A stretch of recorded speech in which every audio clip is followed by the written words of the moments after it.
செஸ்ல world சாம்பியனான நம்ம குகேஷுக்கு மொத்தமா கிடைச்ச பிரைஸ் அமௌண்ட் பாத்தீங்கன்னா 11,40,00,000. இதனால நம்ம இந்தியாவுக்கும் இந்திய கவர்மெண்ட்டுக்கு என்ன லாபம்னு பாத்தீங்கன்னா, நம்ம இந்தியாவில் ஒரு பையன் ஜெயிச்சிருக்கான்னு ஒரு பெருமையை ஒரு சின்ன அமௌண்ட் 4,60,00,000 லாபம் கிடைச்சிருக்கு. இதுல இந்த பையன் வின் பண்ண இருக்கிற அமௌண்ட்ல இருந்து 41% டாக்ஸ் அந்த பையனுக்கு.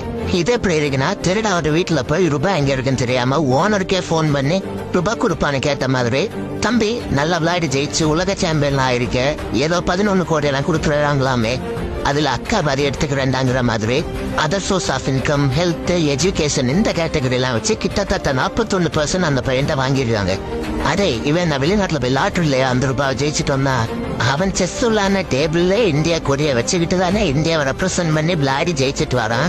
இவங்களுக்கு எல்லாம் அந்த பெருமையும் வேணும், அவன் ஜெயிக்கிற பணமும் வேணும். ஆனா ஒரு பையன் இந்தியாவை ரெப்ரசென்ட் பண்ணி அவனோட 18 வயசுல ஜெயிச்சுட்டு வரான்.